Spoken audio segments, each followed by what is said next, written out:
పేరు రాలేదంటే ఒకవేళ వాళ్ళకి ల్యాండ్ ఉంది ఎగ్జాంపుల్ అంటే వాళ్ళకు ఒక 6 నెలల క్రితం దాకా వాళ్ళకి ల్యాండ్ లేదు, పోనీ ఒక 3 నెలల క్రితం దాకా వాళ్ళ ల్యాండ్ ఈ మధ్యన వాళ్ళ ల్యాండ్ కొనుక్కున్నారు, అలాంటి వాళ్ళకి పేరు వచ్చింది అనుకోండి, మీరు పేరు చెప్పండి, ఆ పేరు మనం తీసేద్దాం. లేదు సార్ ఒకవేళ మీరు చెప్తున్నారు ఈ పేర్లుగా పరిశీలన చేయబడతాయి. అదేవిధంగా ఈరోజు గ్రామ సభకు హాజరు కాని వారు మండల కేంద్రంలో ప్రజాపాలన సేవా కేంద్రాల్లో కూడా దరఖాస్తులు ఇవ్వవచ్చు. వీటిని కూడా పరిశీలన చేయబడను. పరిశీలన పూర్తయిన తర్వాత అర్హులందరికీ రేషన్ కార్డులు జారీ చేయబడతాయి. రేషన్ కార్డులు మీరు ఒక రూమ్ ఎక్కువ కట్టుకున్నా పర్వాలేదు, ఆ ఇచ్చే అమౌంట్ ఎంత ఇస్తారు అంత ఇస్తారు, మనం కలిపి కట్టుకోవచ్చు. అంతకుముందు ఏమైనా గిద్దే కట్టుకోవాలి. ఇందిరమ్మ భరోసా కానీ అలాగే ఇందిరమ్మ ఇల్లు అంటే ఇందిరమ్మ ఇల్లు కింద ఇప్పుడు మనకు ఒక ఇల్లు 4 రూమ్ల ఇల్లు ఉన్నది, ఆ పక్కన ఉన్నటువంటి ఖాళీ స్థలంలో ఇల్లు కట్టుకోవడానికి గురించి ప్రభుత్వం నుంచి 5 లక్షలు 6 లక్షలు ఇస్తానన్నారు. అది దానికి కూడా ఇందిరమ్మ ఇళ్ళ స్కీమ్ కింద డబ్బులు కూడా అలాట్ చేస్తారు. మీరు ప్రకారంగా దాన్ని ఇల్లును నిర్మించుకోవచ్చు. అందులో ఇంకా మీరు మంచిగా కట్టుకోవాలనుకుంటే మీ మీద తలిగే డబ్బులు కూడా మీరు కలుపుకొని ఇంకో 2-3 లక్షలు ఎక్కువ కలుపుకొని ఇంకో పైన వేసుకున్నా కూడా అభ్యంతరం లేదు. అది మీరు ఖచ్చితంగా గింతే కట్టుకోవాలి, ఈ 2 రూములు కట్టుకోవాలని లేదు, పక్కన కట్టుకునే వాళ్ళకి. అంటే గతం లోపల ఒక 4 సంవత్సరాల కింద ఒక వ్యక్తికి ఒక భార్య భర్తలు ఇద్దరు పిల్లలు ఉండే వాళ్ళకు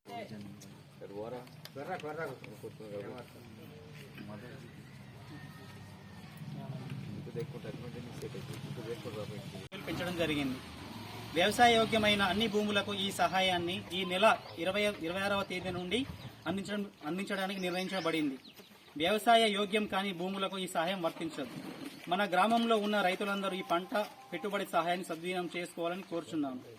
రైతు భరోసా ఈ సంవత్సరం ఏం చేస్తున్నారంటే కాస్త అమౌంట్ మన 10,000 రూపాయలు ఉన్నాయి కదా, 10,000 రూపాయలు కాస్త 12,000 రూపాయలు చేయడం జరిగింది. ఇది ఎవరికి ఖచ్చితంగా వ్యవసాయ భూములకు మాత్రమే చేస్తారు. అంటే ఎట్లా మనకు చాలా చోట్ల మనకు ల్యాండ్ ఉంటుంది, దాన్ని మనం వేరే రకంగా వాడుకుంటున్నాం. అంటే దాన్ని నాలా చేయడం కానీ, లేకుంటే స్కూల్స్ కట్టడం, లేకుంటే వేరే ఇతర వ్యాపారాంశాలు కట్టుకున్నాం. కానీ అది ఇన్ని రోజులు ఏం జరిగిందంటే అది వ్యవసాయ భూమి కింద ఉంటే అలాంటి దానికి ఏం జరిగింది, మనకు అమౌంట్ వచ్చింది. కాబట్టి ఈసారి ఇక నుంచి అట్లా జరగదు. ఎక్కడైతే మీరు ఖచ్చితంగా వ్యవసాయానికి ల్యాండ్ ఉపయోగిస్తారో దానికి మాత్రం మీకు ఎకరానికి 12,000 రూపాయల చొప్పున మీకు రైతు భరోసా అమౌంట్ అందుతుంది. సీసీ గారికి, మన ఎంపీటీసీ గారికి కానీ, సర్పంచ్ గారికి కానీ, సో మన గ్రామ ప్రజలందరికీ హృదయపూర్వక నమస్కారాలు తెలియజేస్తున్నాను. సో ఈరోజు ఎందుకంటే మన గ్రామ పంచాయతీలో చాలా వరకు సర్వేలు జరిగినాయి.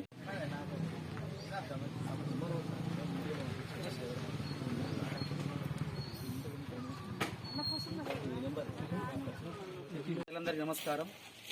ప్రజలకు ఇచ్చిన హామీలు నెరవేర్చే ప్రక్రియలో భాగంగా మన ప్రభుత్వం ఈ 26వ జనవరి నుండి 4 పథకాలను అమలు చేయబోతుంది. ఈ పథకాల వివరాలు గ్రామంలో ప్రజలకు తెలియజేసి వారి అభిప్రాయాలను సేకరించడానికి ఈ గ్రామ సభ ఏర్పాటు చేయడం జరిగింది. మన గ్రామంలో నివసిస్తున్న అర్హులైన అందరూ లబ్ధిదారులకు ఈ పథకాల కింద సహాయం అందించాలనేది ప్రభుత్వం యొక్క ఉద్దేశం. ఈ 4 పథకాలు ఇందిరమ్మ ఆత్మీయ భరోసా, రైతు భరోసా, కొత్త రేషన్ కార్డులు, ఇందిరమ్మ ఇండ్లు. దీంట్లో మొదటిది ఇందిరమ్మ ఆత్మీయ భరోసా.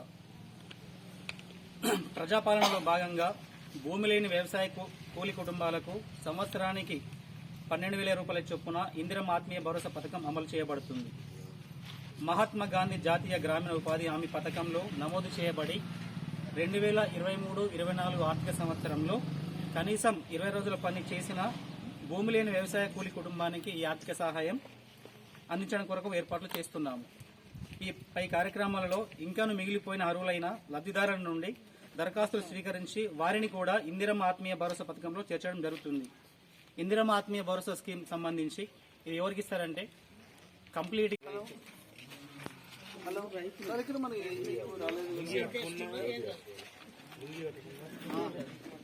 అక్కడికి జగదాంబ కూడా రాలేదు.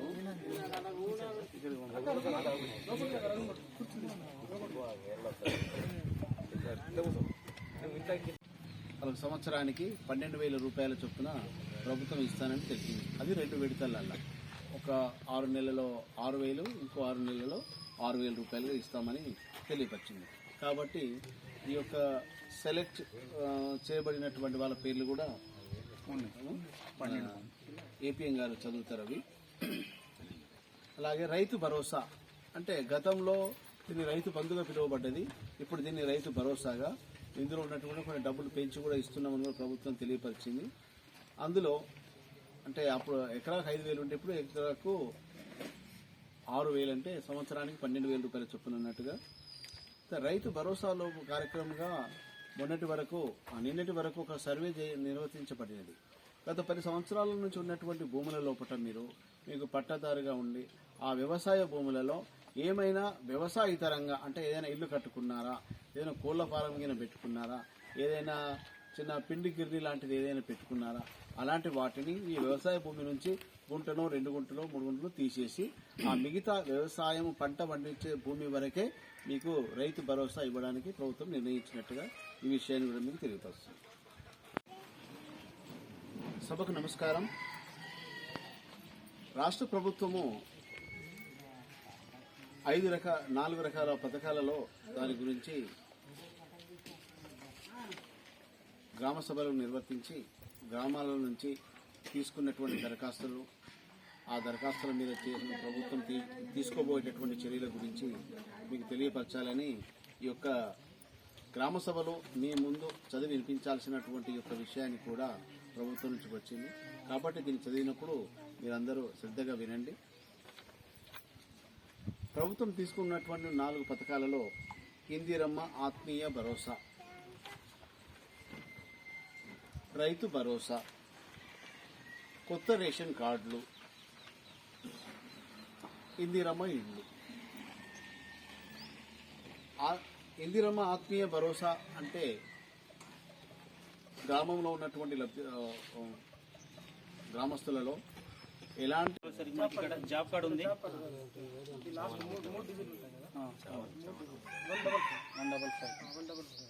అమృత ఆమె జాబ్ కార్డు నంబరు చివరకు 155. శాంతి ఆమె జాబ్ కార్డు నంబరు 139. లక్ష్మి ఆమె జాబ్ కార్డు నంబరు 215. కుమ్మరి సంధ్య ఆమె జాబ్ కార్డు నంబరు 769. లక్ష్మి ఆమె జాబ్ కార్డు నంబరు 557. దేవాయి ఆమె జాబ్ కార్డు నంబరు 576. లస్మవ్వ ఆమె జాబ్ కార్డు నంబరు 258. శిరీష ఆమె జాబ్ కార్డు నంబరు 556. ఇందిర ఆమె జాబ్ కార్డు నంబరు 674. నర్సు ఆమె జాబ్ కార్డు నంబరు 558. సత్యవ్వ ఆమె జాబ్ కార్డు నంబరు 843. ఎల్లవ్వ ఆమె జాబ్ కార్డు నంబరు 579.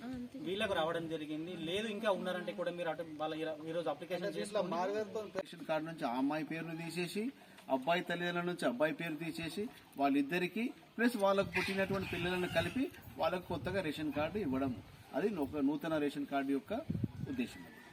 అలాగే పాత రేషన్ కార్డు ఉన్నది, గత 5 సంవత్సరాల కింద రేషన్ కార్డు ఇచ్చారు. అలాకప్పుడు వాళ్ళకు ఆ రేషన్ కార్డు వచ్చిన తర్వాత సంవత్సరానికో 2 సంవత్సరాలకో వాళ్ళ పిల్లలిద్దరూ పుట్టారనుకోండి, ఆ ఇద్దరు పిల్లల్ని కూడా రేషన్ కార్డు లోపల పేరు నమోదు చేయడము, దాన్ని మీరు మీ సేవ ద్వారా దరఖాస్తు చేసుకున్నారు చాలా మంది. ఆ చేసుకున్న వాళ్ళల్లో అంటే మన మండలం మొత్తం మీద 4,400 పైన రేషన్ కార్డులలో పేర్లు నమోదు చేసుకున్నారు. కొందరు ఫారిన్ పోయిన వాళ్ళ పేర్లు కూడా తొలగించారు అప్పట్లో. అయితే వాళ్ళది కూడా మీ ఆధార్ కార్డును మీ సేవ ద్వారా దరఖాస్తు చేసుకునే వాటిని అది కూడా ఇందులో యాడ్ చేయడం జరిగింది. ఆ లిస్టు కూడా మీకు చదివి వినిపిస్తారు. ఎవరికైనా ఇప్పుడు ఈ లిస్టులో పేరు రానంత మాత్రాన మీరు బాధపడాల్సిన అవసరం లేదు. మీరు ఇక్కడనే దరఖాస్తు రాసి ఇవ్వండి, లేదా మీరు ఇక్కడ ఈ రాసే సమయంలో లేకపోతే రేపు ప్రొద్దునైనా వచ్చి మన ఎంపీడీ ఆఫీస్ లోపల ప్రజాపాలనా కేంద్రం అని ఉంటుంది, ఆ కేంద్రంలో మీరు దరఖాస్తు ఇవ్వచ్చు. ఈ 4 అంశాలకు సంబంధించి దాంట్లో కూడా దరఖాస్తులు ఇప్పుడు కానీ సాయంత్రం వరకు సెక్రటరీ గారు ఉంటారు, ఆయనకి ఇవ్వండి. లేదా వాళ్ళు ఇప్పుడు ఏదైనా ఊరికి వెళ్ళినట్టుంటే వాళ్ళు రేపు